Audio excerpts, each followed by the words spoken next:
Je lis du livre de Daniel, chapitre 2, au verset 28, ce qui suit.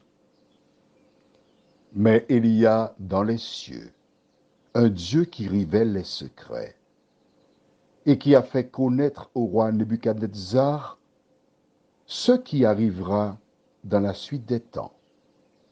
Voici ton songe et les visions que tu as eues sur ta couche. Prions. Notre Seigneur et notre Dieu, nous te remercions pour ta parole qui nous éclaire. Car à travers ce livre de Daniel, tu nous parles depuis un moment. Tandis que nous approfondissons ce verset, c'est seulement ton esprit qui peut nous éclairer, nous guider et nous aider à comprendre et accepter ta parole.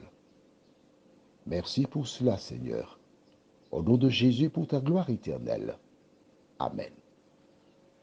As-tu noté que Daniel dit à Nebuchadnezzar, mais il y a dans les cieux qui? Un Dieu qui révèle les secrets.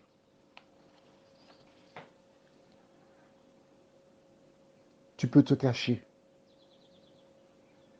Tu peux prendre des dispositions. Tu peux être fine ou fait pour tromper. Mais tu ne pourras pas tromper toute ta vie. Il y a quelque temps, une tragédie s'est déroulée. Un avion qui sortait de Panama avec de nombreux Martiniquais regagnait l'île aux Fleurs.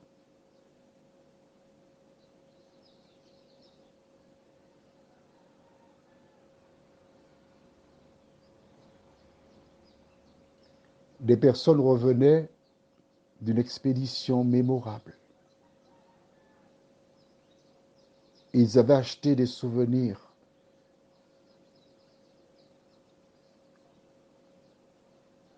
L'avion n'est jamais arrivé. Alors une dame appelle le mari de sa cousine pour lui dire, écoute, tu sais, il y a un avion qui est tombé. Oui, j'ai entendu l'information. Ah, c'est terrible, hein?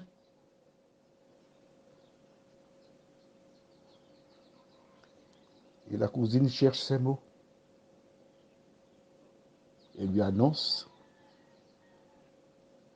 qu'en fait, dans cet avion se trouvait son épouse. Elle était partie avec son amant, en disant à son époux, je vais passer quelques jours de vacances chez ma cousine, dans telle commune. Son plan était bien monté.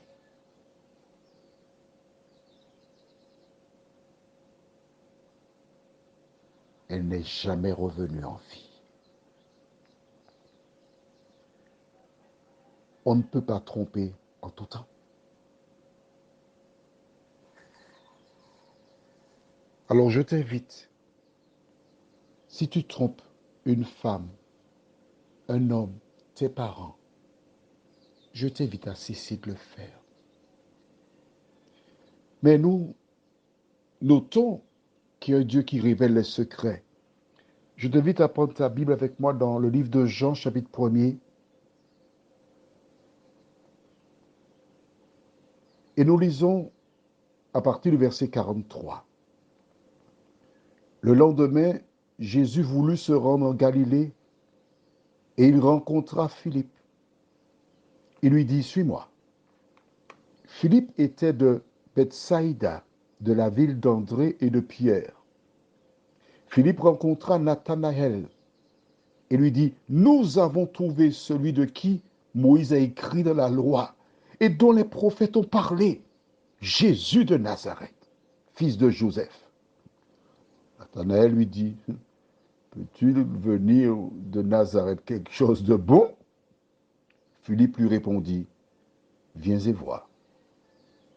Jésus, voyant venir à lui Nathanaël, dit de lui, voici vraiment un Israélite dans lequel il n'y a point de fraude.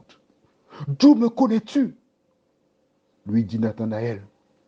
Jésus lui répondit, avant que Philippe t'appelât, quand tu étais sous le figuier,